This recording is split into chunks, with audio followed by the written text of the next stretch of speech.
നമസ്കാരം. നിളയോര വിശേഷങ്ങളിലേക്ക് സ്വാഗതം. കൂറ്റനാട് മല റോഡിൽ കാറും ബൈക്കും കൂട്ടിയിടിച്ചുണ്ടായ അപകടത്തിൽ ബൈക്ക് യാത്രക്കാരന് പരിക്കേറ്റു. തിങ്കളാഴ്ച രാവിലെ 8 മണിയോടെയായിരുന്നു അപകടം. പടിഞ്ഞാറങ്ങാടി ഭാഗത്തു നിന്നും കൂറ്റനാട് ഭാഗത്തേക്ക് വരികയായിരുന്ന കാർ മറ്റൊരു വാഹനത്തെ മറികടക്കുന്നതിനിടെ എതിരെ വരികയായിരുന്ന ബൈക്കിൽ ഇടിക്കുകയായിരുന്നു. പരിക്കേറ്റ് ഞാങ്ങാട്ടിരി സ്വദേശിയെ കൂറ്റനാട്ടെ സ്വകാര്യ ആശുപത്രിയിൽ പ്രവേശിപ്പിച്ചു. മലപ്പുറം കൂരിയാട് കേന്ദ്രമായി പ്രവർത്തിച്ചിരുന്ന കാരാട്ട് കുറീസ് ഉടമകൾ കോടികളുമായി മുങ്ങിയതായി പരാതി. കുറി ഉടമയുടെ വീട്ടിലേക്ക് മാർച്ച് നടത്തുമെന്ന് തട്ടിപ്പിനിരയായവർ കൂറ്റനാട് നടത്തിയ വാർത്താസമ്മേളനത്തിൽ പറഞ്ഞു. വിവിധ ജില്ലകളിലെ 14 ശാഖകളിൽ നിന്ന് സമാഹരിച്ച തുകയുമായി മുങ്ങിയ ഉടമകളെ പിടികൂടി നിയമ നടപടി സ്വീകരിക്കണമെന്നും ഓരോരുത്തർക്കും നഷ്ടപ്പെട്ട തുക തിരിച്ചുപിടിക്കണമെന്നും ആവശ്യപ്പെട്ട് മുഖ്യമന്ത്രി ഉൾപ്പെടെയുള്ള ഭരണാധികാരികൾക്കും പോലീസ് മേധാവികൾക്കും നിവേദനം നൽകുമെന്നും ഈ മാസം 27-ന് നിലമ്പൂരിലുള്ള സ്ഥാപനയുടമ MR ശ്രീജിത്തിന്റെ വീട്ടിലേക്ക് ഇരകൾ മാർച്ച് നടത്തുമെന്നും തൃത്താല മേഖലയിൽ പണം നഷ്ടപ്പെട്ടവർ കൂറ്റനാട് നടത്തിയ വാർത്താസമ്മേളനത്തിൽ അറിയിച്ചു.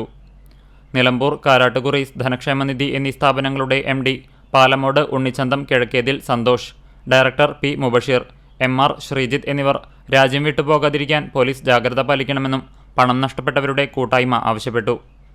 മലപ്പുറം, പാലക്കാട്, തൃശൂർ, കോഴിക്കോട്, വയനാട് ജില്ലകളിൽ കാരാട്ട് കുറീസിന്റെ 14 ശാഖകളിൽ ചിട്ടിയിൽ ചേർന്നവർ തട്ടിപ്പിന് ഇരകളാണ്.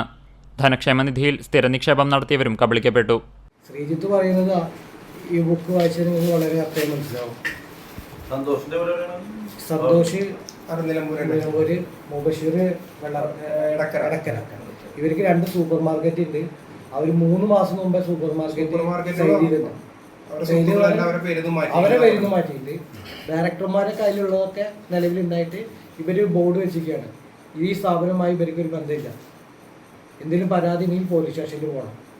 നിലവിൽ പോലീസ് ചെയ്യുന്നതാണ് ഒറ്റ പരാതിയായിട്ട് മുന്നോട്ട് പോവുകയാണ്. ആര് പരാതി കൊടുത്താലും ആ സ്ലിപ്പ് അതിമെങ്ങനെ എൻട്രി ചെയ്ത് പോവുകയാണ്. അത് ആയി കഴിഞ്ഞാൽ എന്ത് ചെയ്യും, നിയമവശം അവർ സുഖമാവും.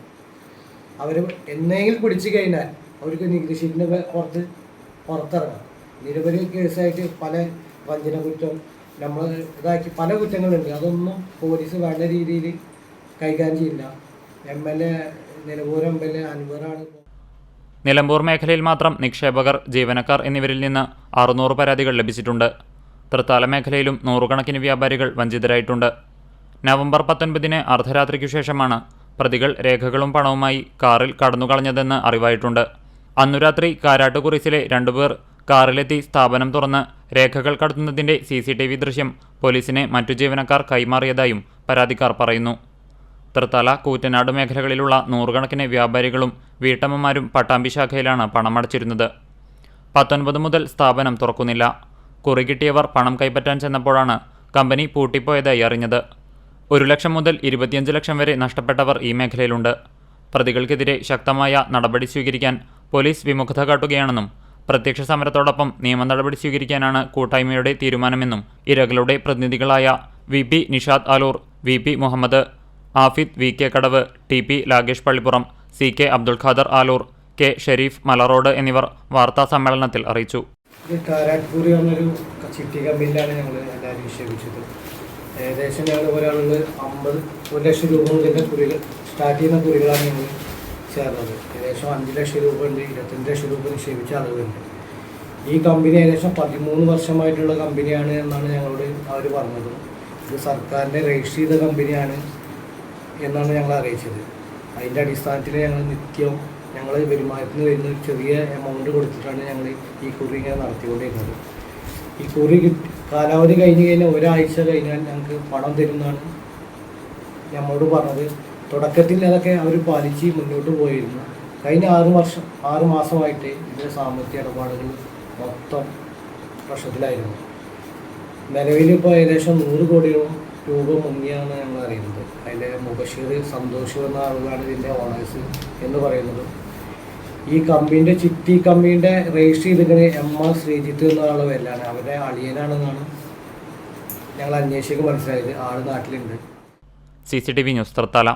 ബൈക്ക് റിപ്പയർ ചെയ്യുന്ന കടയിൽ മോഷണം. ദേശമംഗലം വില്ലേജ് ഓഫീസിന് സമീപം മോട്ടോർ കെയർ എന്ന വർക്ക്ഷോപ്പിലാണ് മോഷണം നടന്നത്. ഞായറാഴ്ചയായതിനാൽ വർക്ക്ഷോപ്പ് മുടക്കമായിരുന്നു. വർക്ക്ഷോപ്പ് ഉടമ ഹുസൈൻ രാവിലെ കടയുടെ മുൻവശത്തുകൂടി പോകുമ്പോൾ പുറത്ത് റിപ്പയറിംഗിനായി നിർത്തിയിട്ടിരുന്ന ബൈക്കിന്റെ പിൻചക്രം ഊരിയ നിലയിൽ കണ്ടു. തുടർന്ന് പരിശോധിച്ചപ്പോൾ പെട്രോൾ ടാങ്കും കൂടി മോഷ്ടിച്ചിരുന്നു. ഞായറാഴ്ച പുലർച്ചെ 2:50 ബൈക്കിൽ വന്ന് പിൻചക്രവും പെട്രോൾ ടാങ്കും ഊരി ബൈക്കിൽ പോകുന്നത് CCTV ക്യാമറയിൽ നിന്ന് ലഭിച്ചിട്ടുണ്ട്. രാവിലെ ഞായറാഴ്ച ഞങ്ങൾ കട മുടക്കാണ്. അപ്പോൾ രാവിലെ ഈ വഴിക്ക് വരേണ്ട ആവശ്യം ഉണ്ടായിരുന്നു. അപ്പോൾ വന്ന് നോക്കുമ്പോൾ നമ്മുടെ വണ്ടിയുടെ പാർട്സ് മിസ്സായത് മനസ്സിലായി. എന്നിട്ട് CCTV ചെക്ക് ചെയ്തപ്പോഴാണ് അവർ മോഷ്ടിച്ച് പോണത് വ്യക്തമാവുന്നത്. അത് ഈ CCTVയിൽ പതിഞ്ഞുണ്ട്. അപ്പോൾ ആളുടെ ആളെ വ്യക്തമായിട്ടില്ല. അതിൻ്റെ ശ്രമത്തിലാണ്. പോലീസിൽ റിപ്പോർട്ട് ചെയ്യണം എന്നുള്ളതിൽ നിൽക്കുന്നുണ്ട്. തിരഞ്ഞെടുപ്പ് ചൂടിൽ ചാലിശ്ശേരി പഞ്ചായത്ത്. ഗ്രാമപഞ്ചായത്തിലെ 9ാം വാർഡിലേക്ക് നടക്കുന്ന ഉപതെരഞ്ഞെടുപ്പിലേക്ക് LDF, UDF, BJP സ്ഥാനാർത്ഥികൾ നാമനിർദ്ദേശ പത്രിക സമർപ്പിച്ചു. ഡിസംബർ 10-നാണ് ഉപതെരഞ്ഞെടുപ്പ്. സന്ധ്യ Sunilkumar LDF, K Sujitha UDF, Shibina Ajith Kumar BJP എന്നിവരാണ് സ്ഥാനാർത്ഥികൾ. ആകെ 15 വാർഡുള്ള ചാലിശ്ശേരി പഞ്ചായത്തിൽ UDF-ന് 8ഉം LDF-ന് 7ഉം സീറ്റാണ് ഉണ്ടായിരുന്നത്. എന്നാൽ UDF ധാരണ പ്രകാരം സ്ഥാനം രാജിവെക്കുന്നതിൽ അതൃപ്തി പ്രകടിപ്പിച്ച് AV സന്ധ്യ പ്രസിഡന്റ് സ്ഥാനവും പഞ്ചായത്ത് അംഗത്വവും രാജിവെച്ചതോടെയാണ് ഇരുകക്ഷികളുടെയും അംഗബലം തുല്യമായത്. തുടർന്ന് നറുക്കെടുപ്പിലൂടെയാണ് UDF-ന് വീണ്ടും പ്രസിഡന്റ് സ്ഥാനം നേടാനായത്. UDF സ്ഥിരമായി ജയിച്ചു കയറുന്ന 9ാം വാർഡിൽ 110 വോട്ടിന്റെ ഭൂരിപക്ഷമായിരുന്നു കഴിഞ്ഞ തവണ. UDF-ഉം LDF-ഉം വിജയപ്രതീക്ഷ വെച്ച് പുലർത്തുന്ന വാർഡിൽ BJP-യുടെ സ്ഥാനാർത്ഥിയും സജീവമായി രംഗത്തുണ്ട്. ഡിസംബർ 11-നാണ് വോട്ടെണ്ണൽ. CCTV news Thrithala. നടുറോഡിൽ തടിലോറിയുടെ സർക്കസ്. അമിതഭാരം മൂലം കയറ്റത്തിൽ ലോറിയുടെ മുൻവശം മുകളിലേക്ക് ഉയർന്നു. തിങ്കളാഴ്ച രാവിലെ നെല്ലിക്കാട്ടിരി മൈലാഞ്ചിക്കാട് സെന്ററിലായിരുന്നു സംഭവം. പുറകിലേക്കായി തള്ളി നിന്നിരുന്ന ഭീമൻ മരത്തടികളുടെ അമിതഭാരം മൂലം കയറ്റത്തിൽ ലോറിയുടെ മുൻവശം ഉയരുകയായിരുന്നു. വാഹനം മറിയാതിരുന്നതിനാൽ അപകടം ഒഴിവായി. സംഭവത്തെ തുടർന്ന് ഈ വഴിയുള്ള ബസ് ഉൾപ്പെടെയുള്ള വലിയ വാഹനങ്ങളുടെ സഞ്ചാരം ഏറെ നേരം നിർത്തിവെച്ചു. വല്ലപ്പുഴ തറയ്ക്കൽപ്പടി മനയ്ക്കൽപ്പടി റോഡിന്റെ ശോചനീയാവസ്ഥയ്ക്കെതിരെ പ്രതിഷേധം ശക്തമാകുന്നു. റോഡിലെ കുഴികളിൽ വാഴ നട്ടുള്ള പ്രതിഷേധ പരിപാടികളുമായി യുവാക്കൾ രംഗത്തിറങ്ങി. വല്ലപ്പുഴ പഞ്ചായത്തിലെ 2, 15, 16 വാർഡുകളിലൂടെ കടന്നുപോകുന്ന തറക്കൽപ്പടി മനക്കൽപ്പടി റോഡിന്റെ ശോചനീയാവസ്ഥയ്ക്കെതിരെയാണ് പ്രദേശത്തെ യുവാക്കൾ പ്രതിഷേധവുമായി രംഗത്തെത്തിയത്. പാടെ തകർന്നു കിടക്കുന്ന റോഡിലെ കുഴികളിൽ വാഴ നട്ടായിരുന്നു പ്രതിഷേധം. റോഡ് ഗതാഗത യോഗ്യമാക്കണമെന്ന് ആവശ്യപ്പെട്ട് നേരത്തെ മുഖ്യമന്ത്രിയുടെ നവകേരളത്തിലടക്കം പ്രദേശവാസികൾ പരാതി നൽകിയിരുന്നു. ഗ്രാമപഞ്ചായത്തിലും പരാതി നൽകുകയുണ്ടായി. എന്നാൽ ഇതുവരെയും അധികൃതരുടെ ഭാഗത്തുനിന്നും നടപടി ഉണ്ടാകാത്ത സാഹചര്യത്തിലാണ് പ്രത്യക്ഷ സമര പരിപാടികളുമായി യുവാക്കൾ രംഗത്തിറങ്ങിയിരിക്കുന്നത്. ഇതിന്റെ ഭാഗമായി കൂടിയായിരുന്നു വാഴ നട്ടുള്ള പ്രതിഷേധം. ഇനിയും അധികൃതരുടെ ഭാഗത്തു നിന്നും റോഡിന്റെ ശോചനീയാവസ്ഥയ്ക്ക് പരിഹാരം കണ്ടില്ലെങ്കിൽ ശക്തമായ സമര പരിപാടികൾക്ക് രൂപം നൽകാനാണ് പ്രദേശവാസികളുടെ തീരുമാനം. മനക്കൽപ്പടി മുതൽ മനക്കൽപ്പടി വരെ പോകുന്ന ഒരു പ്രധാന റോഡാണിത്. ഇതില് 2ാം വാർഡ്, 15ാം വാർഡ്, 16ാം വാർഡ് ഇതിലുള്ള ആളുകൾക്കൊക്കെ വല്ല ഹോസ്പിറ്റൽ കേസ് കാര്യങ്ങള് വല്ലപ്പുഴ പട്ടാമ്പി ഭാഗങ്ങളിലേക്ക് പോകണമെങ്കിൽ ഇതിലൂടെ പോകണം. അല്ലാതൊരു പാവമല്ല. ഇത് ഈ റോഡിന്റെ ദുരവസ്ഥയാണ് ഇത് കാണുന്നത്. ദുരവസ്ഥയില് പ്രതിഷേധിച്ചാണ് ഞങ്ങൾ യുവാക്കള് വാഴ നട്ട് ഒരു പ്രതിഷേധം അറിയിക്കുന്നത്. ഇതില് അധികാരികള് ഇതിന് എത്രയും പെട്ടെന്നൊരു ഈ റോഡ് പണി തുടങ്ങാനുള്ളൊരു നടപടി പെട്ടെന്ന് എടുക്കണമെന്നാണ് ഞങ്ങൾക്ക് അഭ്യർത്ഥിക്കാനുള്ളത്. ഞങ്ങൾ പലതവണയായിട്ട് അപേക്ഷയും കാര്യങ്ങളൊക്കെ കൊടുത്തതാണ്. നവകേരള സദസ്സിൽ പോയിട്ട് നിവേദനം കൊടുത്തിട്ടുണ്ട്, MP-ക്ക് നേരിട്ട് കൊടുത്തിട്ടുണ്ട്, അതുപോലെ പഞ്ചായത്തിൽ പോയിട്ട് കൊടുത്തിട്ടുണ്ട്. അവർ ഫണ്ട് പാസ്സായിക്കണമെന്ന് പറയുന്നതല്ലാതെ ഇതിനൊരു പ്രവർത്തനം കാണുന്നില്ല. അപ്പൊ എത്രയും പെട്ടെന്ന് ഞങ്ങൾക്ക് ഈ റോഡ് സഞ്ചാരയോഗ്യമാക്കി തരണമെന്നാണ് പറയുന്നത്. ഇതിൽ വല്ല ഹോസ്പിറ്റൽ കേസ് എമർജൻസി കാര്യങ്ങൾക്കൊക്കെ പോകണമെങ്കിൽ ഭയങ്കര ബുദ്ധിമുട്ടാണ് ഈ റോഡിലൂടെ പോകാൻ. വയസ്സായ ആളുകളോട് പോകാനും ബുദ്ധിമുട്ടുണ്ട്.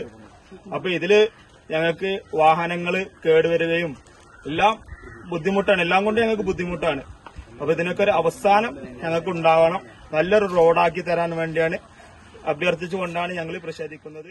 പൊന്നാനി കർമ്മ റോഡിൽ നിയന്ത്രണം വിട്ട കാർ പുഴയിലേക്ക് മറിഞ്ഞു. തിങ്കളാഴ്ച ഉച്ചയ്ക്ക് ശേഷമായിരുന്നു അപകടം. കാർ പുഴയിലേക്ക് വീഴുന്നതിന്റെ CCTV ദൃശ്യങ്ങളും പുറത്തുവന്നു. കാർ യാത്രക്കാരായ മലപ്പുറം വേങ്ങര സ്വദേശികളായ യുവാക്കൾ അത്ഭുതകരമായി രക്ഷപ്പെട്ടു. Aloor Priyadarshini agricultural improvement cooperative സൊസൈറ്റിയുടെ ആഭിമുഖ്യത്തിൽ സ്നേഹാദര സദസ്സും സഹയാത്ര ചാരിറ്റബിൾ സൊസൈറ്റിക്കുള്ള ധനസഹായ വിതരണവും നടന്നു. ബാങ്കിന്റെ വാർഷിക ജനറൽ ബോഡി യോഗത്തോടനുബന്ധിച്ച് നടന്ന ചടങ്ങിലാണ് വിവിധ മേഖലകളിൽ കഴിവ് തെളിയിച്ചവരെ ആദരിച്ചത്. ബാങ്ക് ഹാളിൽ നടന്ന പരിപാടി KPCC നിർവാഹക സമിതി അംഗം CV ബാലചന്ദ്രൻ ഉദ്ഘാടനം ചെയ്തു. ബാങ്ക് പ്രസിഡന്റ് P മോഹനൻ അധ്യക്ഷത വഹിച്ചു. മുസ്ലിം ലീഗ് ജില്ലാ ട്രഷറർ PES സലാം മുഖ്യപ്രഭാഷണം നടത്തി. ബാങ്ക് മെമ്പർമാരുടെയും ജീവനക്കാരുടെയും പക്കൽ നിന്ന് സഹയാത്ര ചാരിറ്റബിൾ സൊസൈറ്റിക്ക് സമാഹരിച്ച ധനസഹായം സഹയാത്ര പ്രസിഡന്റ് BV ബാലകൃഷ്ണൻ ഏറ്റുവാങ്ങി. ഡോക്ടർ E അലി, പഞ്ചായത്ത് അംഗങ്ങളായ K Harish, K Sasirekha, PC Girija തുടങ്ങിയവർ സംസാരിച്ചു. ഡിവൈഎഫ്ഐയുടെ നേതൃത്വത്തിൽ തിരുവേഗപ്പുറയിൽ ബാഡ്മിന്റൺ ടൂർണമെന്റ് സംഘടിപ്പിച്ചു. സംസ്ഥാന കമ്മിറ്റി അംഗം PV രതീഷ് ടൂർണമെന്റ് ഉദ്ഘാടനം ചെയ്തു. കൂത്തുപറമ്പ് രക്തസാക്ഷി ദിനാചരണത്തിന്റെ ഭാഗമായാണ് ഡിവൈഎഫ്ഐ തിരുവേപ്പുറ മേഖലാ കമ്മിറ്റിയുടെ നേതൃത്വത്തിൽ ബാഡ്മിന്റൺ ടൂർണമെന്റ് സംഘടിപ്പിച്ചത്. 10 ടീമുകളായി 20 താരങ്ങളാണ് ടൂർണമെന്റിൽ പങ്കെടുത്തത്. തിരുവേപ്പുറ ആരവം ഇൻഡോർ സ്റ്റേഡിയത്തിൽ വെച്ചായിരുന്നു ടൂർണമെന്റ്. ഡിവൈഎഫ്ഐ സംസ്ഥാന കമ്മിറ്റി അംഗം PV രതീഷ് ടൂർണമെന്റിന്റെ ഉദ്ഘാടനം നിർവഹിച്ചു. ഡിവൈഎഫ്ഐ പല സ്ഥലങ്ങളിൽ പല തരത്തിൽ ഇപ്പോൾ ഇവിടെ തന്നെ ക്രിക്കറ്റ് ടൂർണമെന്റ് കഴിഞ്ഞ വർഷം നമ്മൾ നടത്തി മേഖലാ കമ്മിറ്റിയുടെ ആഭിമുഖ്യത്തിൽ. അതുപോലെ ഫുട്ബോൾ ടൂർണമെന്റ് നടത്താറുണ്ട്. കായിക മേഖലയെ ശക്തിപ്പെടുത്തുന്നതോടൊപ്പം തന്നെ ലഹരിക്കെതിരായിട്ടുള്ള ആരോഗ്യമുള്ള ഒരു ശരീരത്തിന് ആരോഗ്യമുള്ള മനസ്സുണ്ടാവും. അതിൻ്റെ ഭാഗമായി നമ്മുടെ നാടിൻ്റെ കൂട്ടായ്മ സൗഹാർദ്ദങ്ങൾ ഒക്കെ ശക്തിപ്പെടുത്തുന്നതിന് വേണ്ടിയിട്ടാണ് ഇത്തരത്തിൽ ഡിവൈഎഫ്ഐ കായിക മത്സരങ്ങൾ സംഘടിപ്പിക്കുന്നത്. നമ്മുടെ നാടിൻ്റെ CPM പട്ടാമ്പി ഏരിയ കമ്മിറ്റി അംഗം PK Satheesan, local secretary VT Biju, DYFI block secretary MN Sudeep, president Arjun Jayaraj, block secretary അംഗം കബീർ, മേഖലാ സെക്രട്ടറി ഫവാസ് റഹ്മാൻ, ഷബീൽ PT, അപ്പുണ്ണി, നിതിൻ തുടങ്ങിയവരും പങ്കെടുത്ത് സംസാരിച്ചു. നിയാസൻ ശ്രീരാഗ് ടീം 1ാം സ്ഥാനം കരസ്ഥമാക്കി. ആഷിഖാൻ ആസിഫ് ടീമിനാണ് 2ാം സ്ഥാനം. വടക്കേക്കര ജനകീയ കൂട്ടായ്മയും ചാത്തന്നൂർ ഗവൺമെന്റ് ഹയർ സെക്കൻഡറി സ്കൂളിലെ NSS യൂണിറ്റും സംയുക്തമായി general hospital Thrissur, HDFC bank, Pol blood, JRC unit Chathannoor എന്നിവരുടെ സഹകരണത്തോടെ രക്തദാന ക്യാമ്പ് സംഘടിപ്പിച്ചു. തിരുമിറ്റക്കോട് പഞ്ചായത്ത് പ്രസിഡന്റ് സുഹറ ക്യാമ്പ് ഉദ്ഘാടനം ചെയ്തു. PTA president Manikandan, NSS programme officer Shine, Thirumittacode panchayat vice president Manomohan, ward member Prema, Vadakkekkara ജനകീയ കൂട്ടായ്മ ഭാരവാഹികൾ തുടങ്ങിയവർ പങ്കെടുത്തു. 67 പേർ രജിസ്റ്റർ ചെയ്ത ക്യാമ്പിൽ 43 പേർ രക്തം ദാനം ചെയ്തു. കേന്ദ്ര സർക്കാർ നയങ്ങൾക്കെതിരെ പട്ടാമ്പിയിൽ CPIയുടെ നേതൃത്വത്തിൽ പ്രതിഷേധ കൂട്ടായ്മ നടത്തി. വയനാട് ദുരിതബാധിതരോടുള്ള അവഗണനയ്ക്കെതിരായായിരുന്നു സമരം. SBIയിലേക്ക് പ്രതിഷേധ മാർച്ചും നടത്തി.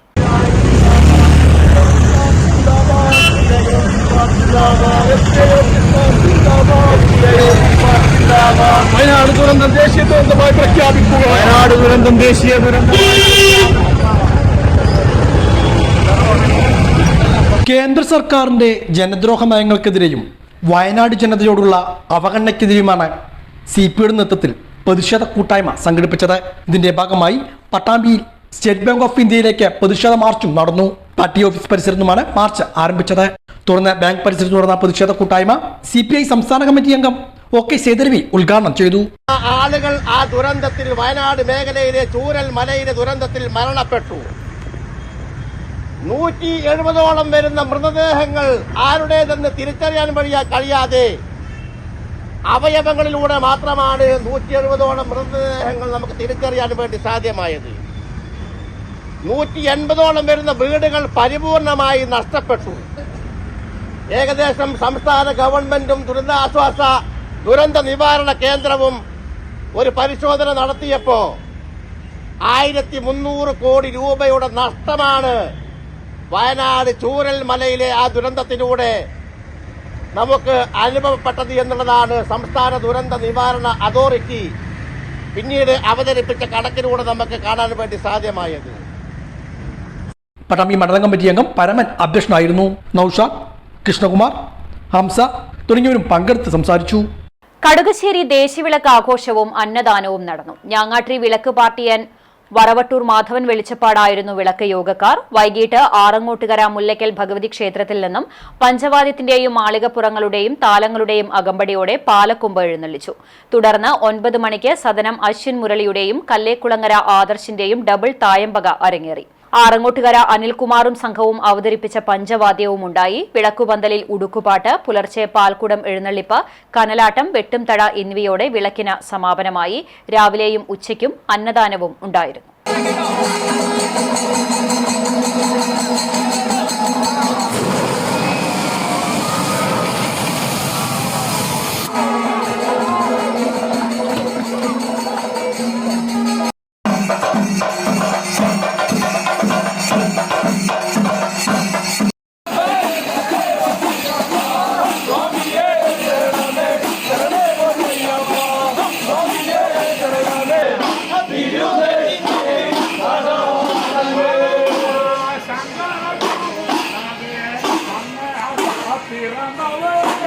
ആത്രശ്ശേരി അയ്യപ്പ സേവാ സംഘത്തിന്റെ ആഭിമുഖ്യത്തിൽ 18ാമത് വിളക്ക് മഹോത്സവം നടത്തി. വിളക്കിനോടനുബന്ധിച്ച് ശനിയാഴ്ച വൈകിട്ട് 5 മണി മുതൽ വിവിധ കലാപരിപാടികളും സിംഗേഴ്സ് പെരിങ്ങോടിന്റെ കരോക്കെ ഭക്തി ഗാനമേളയും ഉണ്ടായി.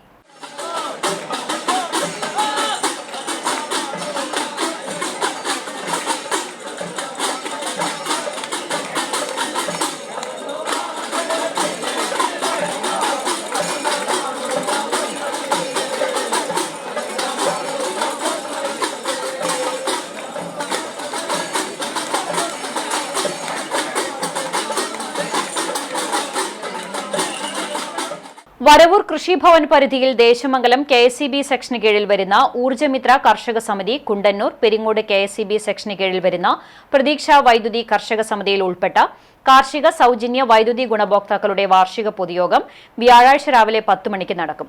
വരവൂർ പഞ്ചായത്ത് വനിതാ വ്യവസായ തൊഴിൽ പരിശീലന കേന്ദ്രത്തിലാണ് യോഗം നടക്കുക. ഊർജ്ജമിത്ര കർഷക സമിതി, പ്രതീക്ഷ വൈദ്യുതി കർഷക സമിതിയിലെ അംഗങ്ങളായ എല്ലാ കർഷകരും യോഗത്തിൽ പങ്കെടുക്കണമെന്ന് സെക്രട്ടറി അറിയിച്ചു. ഇതോടെ നിലയോര വിശേഷങ്ങൾ സമാപിക്കുന്നു. നമസ്കാരം.